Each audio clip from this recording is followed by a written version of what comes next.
Key Biscayne Stories collects the history of our beautiful island. This is your host, Alejandro Cervali, and I am a certified key rat for many, many years and counting. Join me and you will get to know your neighbors and their love for this slice of paradise we call home. So stay tuned, relax, and enjoy these great Key Biscayne stories.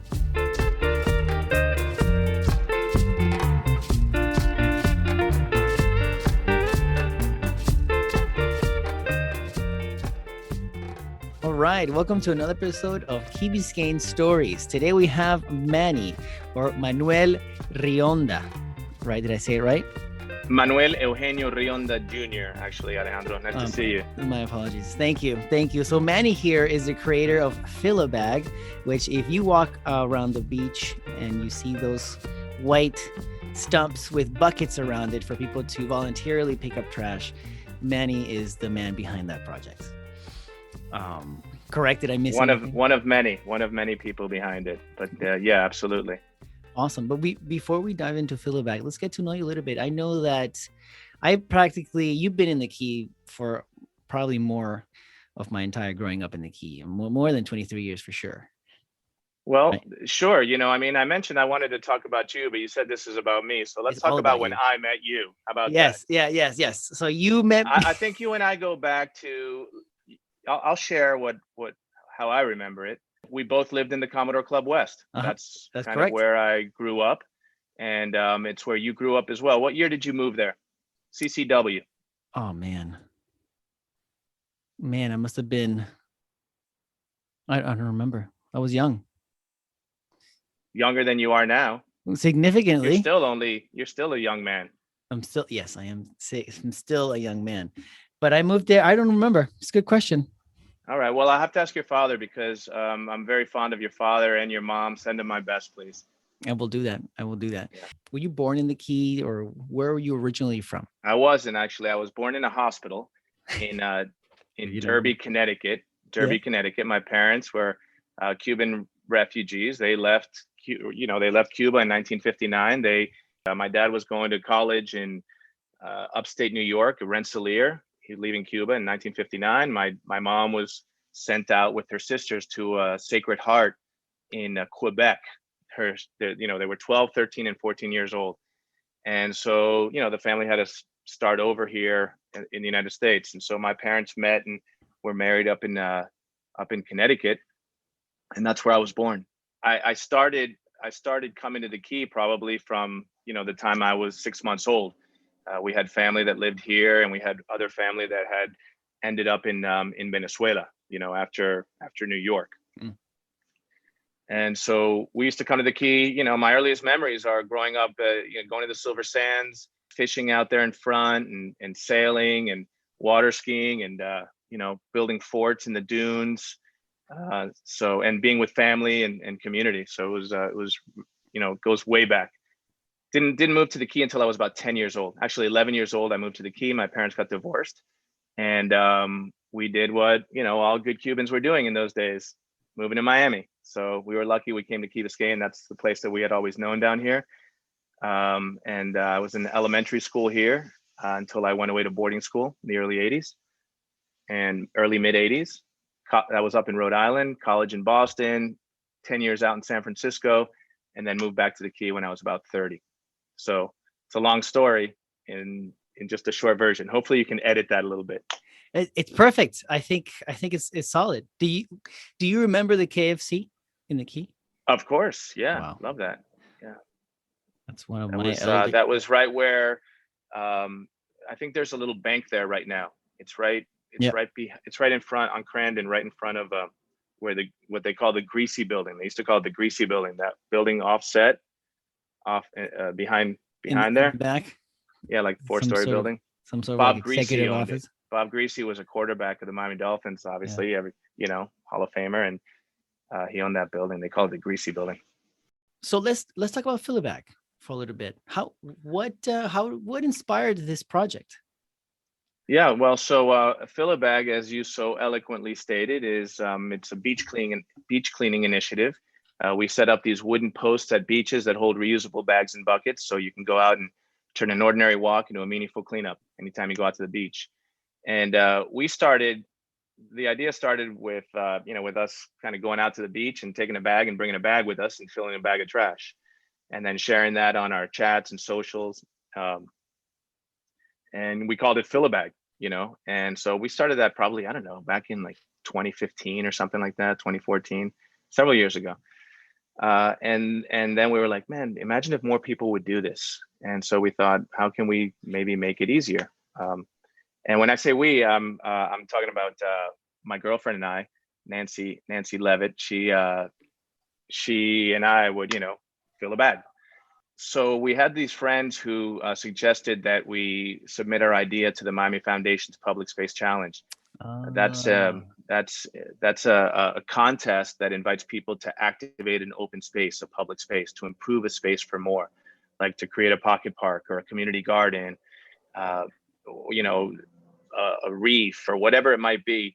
And we submitted our idea with the Fill a Bag idea. We submitted it, and we were one of 20 winners. There were like 500 entries, and we won. So we won a small grant, and with that grant, we started Fill a Bag. We started the first year. Our goal was to activate 5 Fill a Bag stations, and we ended up doing over 20. And that was 2019. So that was just 2020 doesn't even count, and it's 2021 now. So that was just that first year. So since then, it's just continued to iterate into different things, and we're having a lot of fun with it, and the community has really embraced it. So thank you. So the proposal that you submitted to receive this grant was with the stations already in mind. So you developed the concept to what it is now, proposed it, and that's what got funded. Correct. And so when we proposed it, we had to submit an application, and we submitted the application, and the first round, we made it past the first round, and they were really excited with the idea. So I don't even know, should probably say this, but it was all happening in real time. The Miami Foundation, they love the idea, and we love them. We were really excited to work with them. We had just we wrote the proposal, and then in the time that the application was happening, we were getting it going.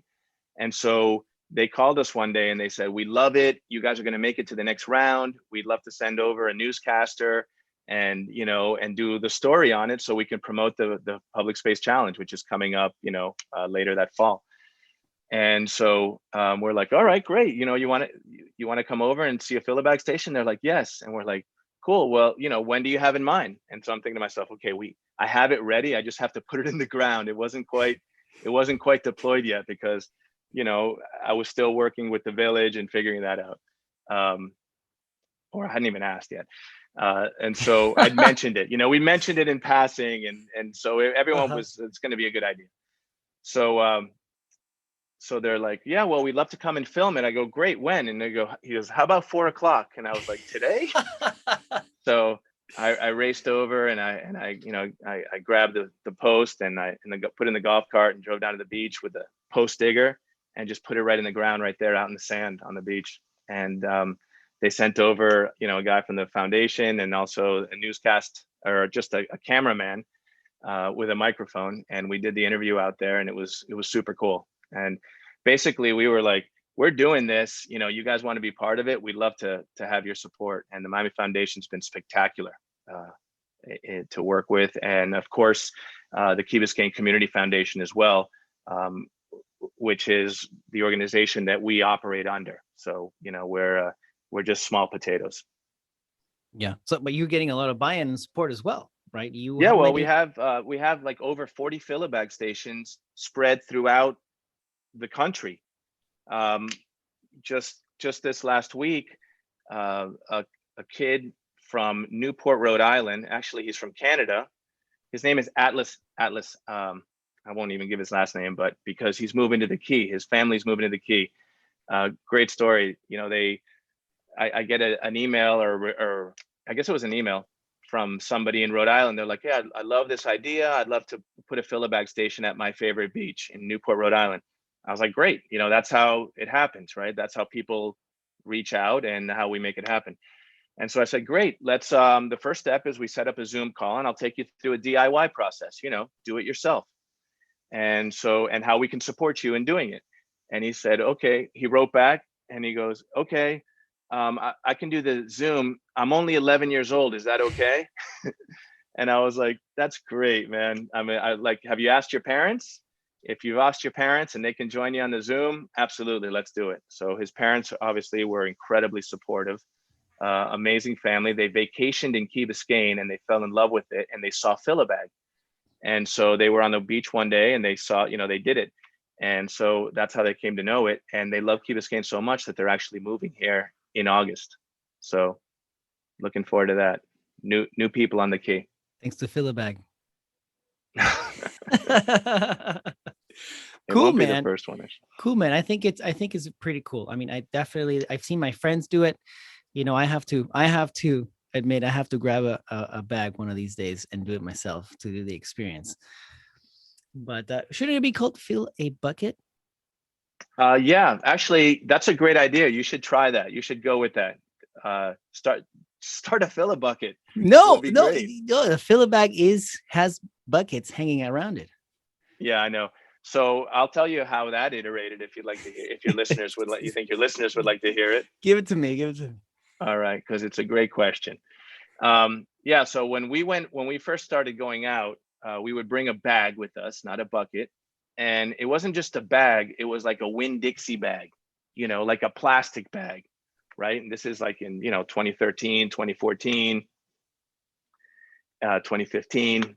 And we thought to ourselves, what if we could set up a post here where we had like a box or something, and just like a dog poop station, and we'll just stuff that box with Winn-Dixie bags. So we'll just go to Winn-Dixie and get all our bags. I've got 1,000 of them under my sink, and we'll put it there so people could fill a bag, because that's what we were filling every day. We thought we were repurposing these Winn-Dixie bags, which we had tons of. And then we realized, we're like, wait a second, man, there shouldn't even be Winn-Dixie plastic bags, like we're going to bring those to the beach. So at that moment, Philibag could have taken a drastically different direction, right? But the name was still catchy. We had already been doing the name for years. We'd already been hashtagging the name for many years, and then we knew that we used buckets ourselves. Once we really got into it, we just started using buckets.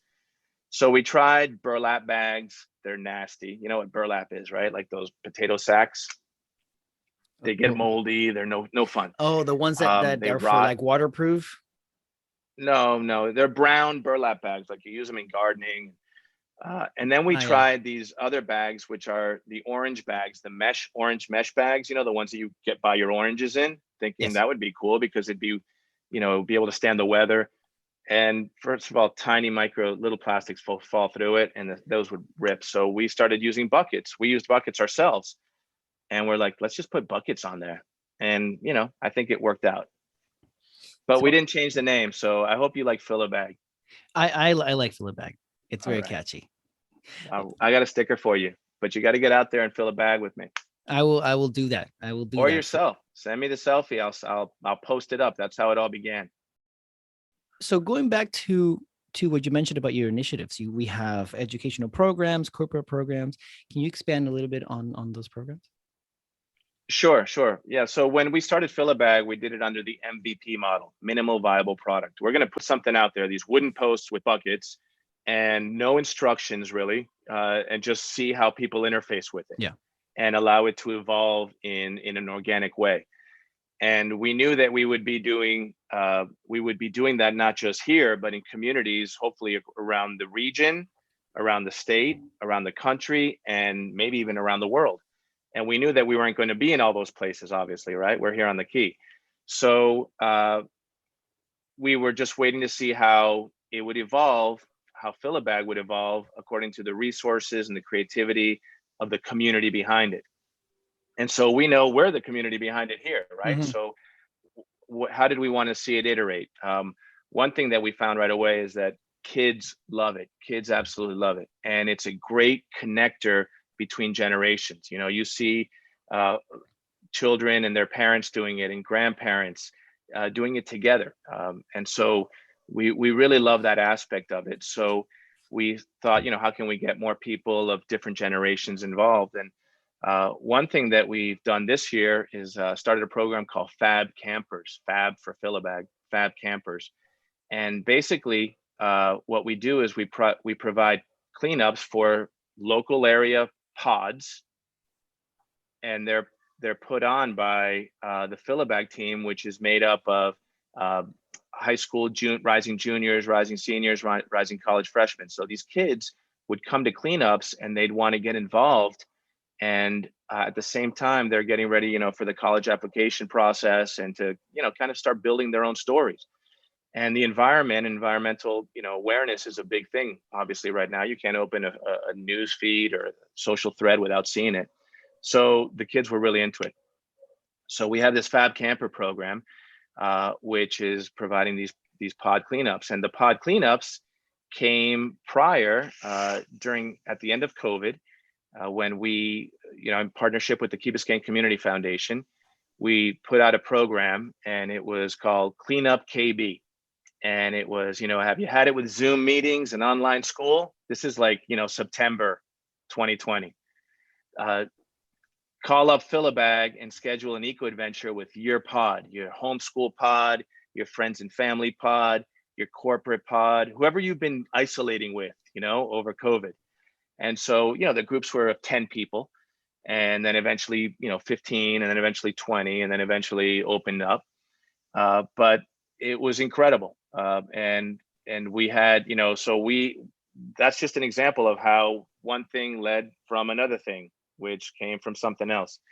So if anyone, I don't know when this show is airing or not, it doesn't really matter. We're going to always probably do it. The Fab Camper program is here to stay, because we have a stable of like 12 local kids from, every high school: Mast, Gables, Ransom, Gulliver, Columbus, Belen. Every school is represented.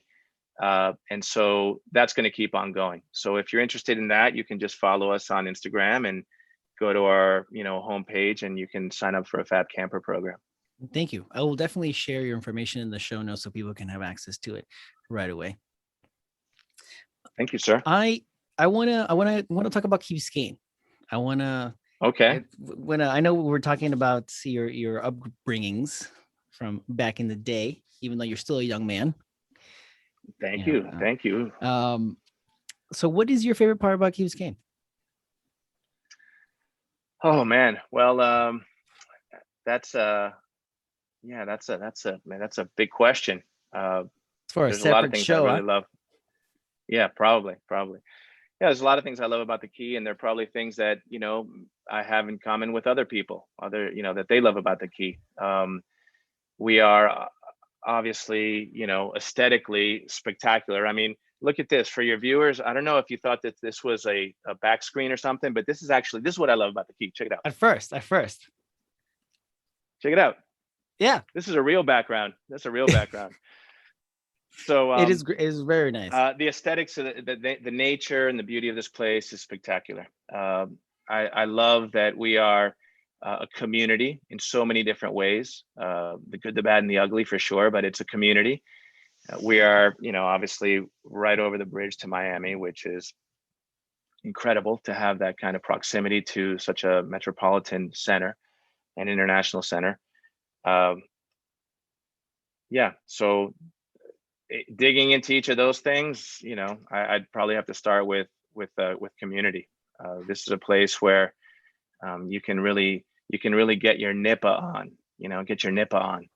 What is NIPA? NIPA, non-income producing activity. Non-income. You can have a lot of interests here, and spend time doing things that you're passionate about and that you love, whether it's going to play beach volleyball, or taking a bike ride, or going out on the boat with some friends. And one thing that I always loved about the Key, not only just growing up here, but also more raising a family here, is that the events and the activities are all multi-generational. So your kids get to be part of your life to a certain point until it's ditch city. It's eventually coming. And once a teenager doesn't want to have anything to do with their kids, maybe, so, or not as much, but with their parents rather. Yeah, so and within those different community elements and community activities and community groups, they're all very incestuous. Like there's not very much separation, like half a degree of separation between sort of one group and another, and everyone's, you can, I like to, on the same token, it could be cliquey and it could be groups that just stick together, but I think there's plenty of free agents out there that go between all the different groups, and I love that about the Key. It's a great answer. So I know that we're running out of time, and I have one more question for you. What is a perfect weekend for Manny, the Philibag guy, look like? Well, I don't know. There's like, I love paddleboarding. So, it would have to be, we didn't talk about Chico's Paddle Club. Oh so, my God, no, please. That's okay. That's okay. I'll be the Philibag guy today too, but we're also we got the Chico's Paddle Club for sure. Please tell us about Chico. Where's Chico? Hey, Chico. Chiquito. He can't hear you. You're in my earbuds. Oh, that's right. Alejandro says hi, Chico. That's right. He can barely hear me. No, I'm sorry. We have to talk about Chico. Let's pause my Key Biscayne question and tell us about Chico. How's Chico doing? Well, yeah, Chico is, Alejandro, I got to tell you, this is the first time that I've spoken with somebody for 36 minutes and they haven't mentioned Chico yet or asked me how Chico was doing. But that's all right. He can't hear you. You're in my ears. You won't get offended. He can barely hear me either. Yeah, Chico's a legend out here on the Key for sure. He's the island dog. He's 14 now. So in case anyone's asking, we went to the vet today. He went for his checkup today. The vet's like, man, his breath stinks, but he's doing great. So I was like, okay, well, there you go. That's all right. Yeah, he's doing well. Chico has a paddle club named after him, Chico's Paddle Club. It's kind of famous. You will be joining Chico's Paddle Club when you come out and go for that mangrove cleanup with me. Don't worry, you'll be in on that. Thanks. Yeah, Chico's Paddle Club. It started several years ago, probably 10, 12 years ago. There's a chat, where you can be on the Chico's Paddle Club chat, WhatsApp chat. And basically we would we started paddleboarding. Chico would go, I'd go with Chico. It was a couple other guys, Rudy and Jose, Rudy Sanchez and Rudy Dumichon and Jose Sanchez. Shout out to those guys, OGs from Chico's Paddle Club. We would just go out for a paddle and people would see it and be like, wow, that looks so cool. You're out there paddling and there's $1 million yachts and everyone's staring at the Jack Russell on the front of a paddleboard. Like that was just pure joy. So we're like, we got to get more people out here to do this. It was the same as Philibag. We just got to get more people involved. Connect, right? Connect. That's what I love the most about the Key, by the way, is ability to connect with people and places and things and activities. That's what I was trying to get at. So we started Chico's Paddle Club and people were like, man, I'd love to do it, but I don't have a board. I was going to say, the only excuse you can't give me is that you don't have a board. Give me any other excuse because I've got a board for you. And they're like, okay, I guess I don't have any other excuses. So we'd set up the day and time, we'd go for a paddle. Welcome to Chico's Paddle Club. And from there it grew to, I think after like 5 years, I stopped counting. There were like almost 500 members of Chico's Paddle Club. And that was 5 years ago, Amazing. All you had to do was be part of Chico's Paddle Club is to come out on the paddle. And the way that some days I had to find like 10 boards, and so I was like, I don't have 10 boards. So we started a network here on the Key of Chico's Paddle Club, where if you have a board, you're willing to lend it if it's accessible from your house. So we would literally be pulling up in golf carts, a chain of golf carts, and running into people's side yards and shuttling boards out, and putting them on carts and then go to the next house. And that's the way it worked. And then we'd all go for an incredible paddle. It was always spectacular weather. We go on the flat calm days. And we paddle out in front, either up to Crandon or down to the lighthouse. or we paddle on the other side, back behind the yacht club and Mashta and State Park and all that area, depending on which way the wind's blowing, right? So yeah, so Chico's Paddle Club is really more. I think more people know Chico's Paddle Club than Fillabag, to be honest with you, and that's fine and how it should be. So now I always seen Chico following you around and always steady on the golf cart. Was he ready to be steady on the paddle because of the training, or was it a challenge? Or Chico, obviously Oh, he's a yeah, no, natural guy. I mean, you listed the paddleboard, you listed the golf cart, the boat, like on the boat, he jumps up on the gunnel and runs along the sides, or the bike. He has a little bike that he rides on. Never rode a skateboard. Yeah, so I can't take any credit for that. He was just basically sticking around and doing it. One time I have to admit that, we were out fishing one night and he would come out with us. He was always out and about. He's not so much anymore, but he's good. We were out tarpon fishing and somebody like kicked over a tequila, like a full cup of tequila, and it got down there, and I think Chico got into it a little bit, and he actually fell in the water that night. I'm going to blame it on the tequila. I'm not going to, but he did fall in the water that night, and we had to pull him out. But he always wore a vest, so he's easy to pull right out. And he did fall off the cart one time. That wasn't my fault. I won't even tell you the story because somebody will feel awful about it, but somebody was just like playing around on the street, and I turned like that, and Chico went flying out, and the person saw it. It was like, oh my God, I'm sorry. But he's great, man. Sleeping well and pooping solid still. 14. That's important. Yeah. That's very important. So now going back to my final question of what is a perfect weekend for a perfect you? day. Perfect day. Yeah. On the key. Well, it would have to start with so a perfect day is a weekend day, right? You're saying it's a Saturday. Hang on. Yeah, it's a Friday or it's a Saturday, Sunday. It's a combination of the weekend. Oh, the whole weekend. Wow. Yeah, okay. yeah. Well, the whole weekend. I give you a lot of free canvas. I will describe a perfect day for you, all right? Because the weekend could go on forever, and the weekend might be just like 3 of these in a row. So consider 3 of these in a row, right? Wake up, have, make nice coffee, fresh, ready to go. It's flat, dead calm out in front. The ocean side is dead calm. We already knew that was coming, so we blasted out on the Chico's Paddle Club chat that there's a paddle happening tomorrow. Sunrise paddle for the early people that want to do it. And I mean, say 7:30 paddle, not too early, right? Not like 6:30 sunrise. And we get out there, big group shows up, dogs, tons of dogs. They're on the boards too. Kids, parents, first timers, people who'd never done it, people that had been doing it. We might even have like a little setup there for later. We'll come back to that. So we launch the paddle boards and we head south, and it's one of those crystal clear days where, the water in Key Biscayne, when you look at it and you're like, oh my gosh, that is incredible. You know what I'm talking about? Oh yeah. Everybody that has been out there on, on the day, you know what I'm talking about. So as we're paddling, all of a sudden we start seeing like bubbles, burbujas coming up, and they look like elephant prints, right? And they're just moving slowly, and we're paddling. And then as we start catching up on them, we realize that it's a whole herd of an aggregation of manatees. They're just everywhere, and the water's so crystal clear that you could see them, clearly. Nice. So we paddle by that and we enjoy that. It's remarkable.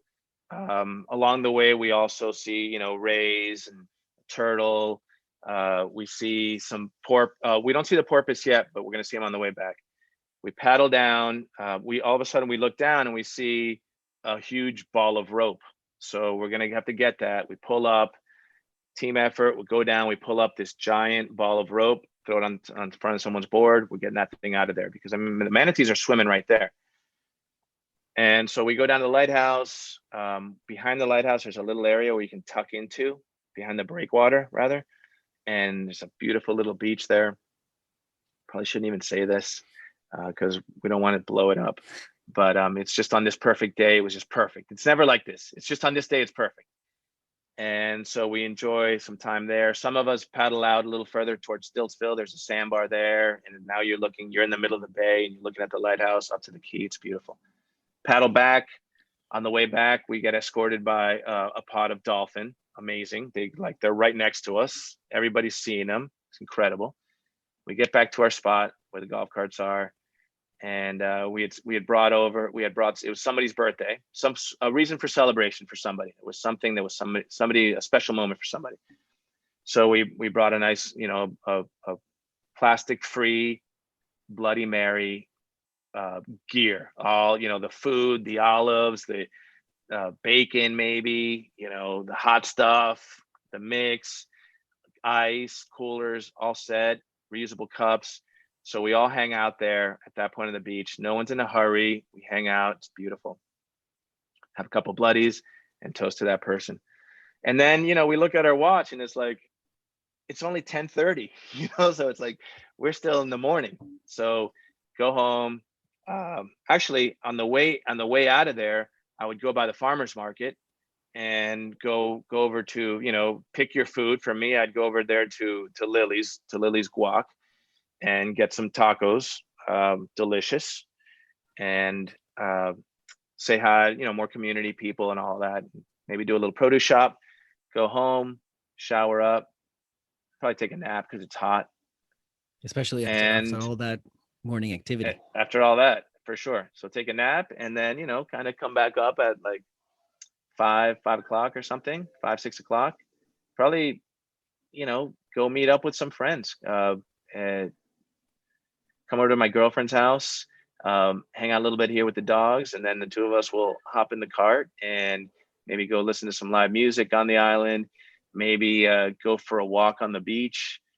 Maybe it's turtle season and we just kind of want to sneak out and take a little walk, maybe go over to the Ritz or to Dune or something, or, maybe go to Cape Florida to the state park and take a bike ride through there. You pick it, pick any one of those. And that perfect day can just be, plug and play. Like, what do you want to do? So, and then, early to bed and get up and do it again tomorrow. It sounds extremely relaxing the way you described it. I hope. So thank you very much, Manny, for taking the time to share your story, your background, your history, the Fill It Back project. Wonderful initiative. So thank you for your contribution to our community and for taking the time joining us. Thank you. Cool. Thank you, Alejandro. I appreciate it. And I've listened to a few of your podcasts. I didn't just come on. Thank you. But I do appreciate you sending me. I'm just kidding. Of course, I was coming on from the very beginning, but I listened to a few of them and I really liked it. I was out actually doing one of those things that I just mentioned, whatever it was. I was out there and I listened to it. It's great. Listen to it on the beach. And it's funny because, I was listening to you speak with somebody and I could totally relate to having that experience almost in that moment, being on the quay and doing one of these things, one of these types of activities or exercises that we can do out here. So I hope that you keep continued success with your podcast. Thank you. Thanks for having me. Thank you. Feedback is always nice. It's warm for the heart. Cool. Well, we'll stay in touch and we'll get out there. We'll get out there soon. I can't wait. Sounds good. Thanks. All right. Bye. Bye.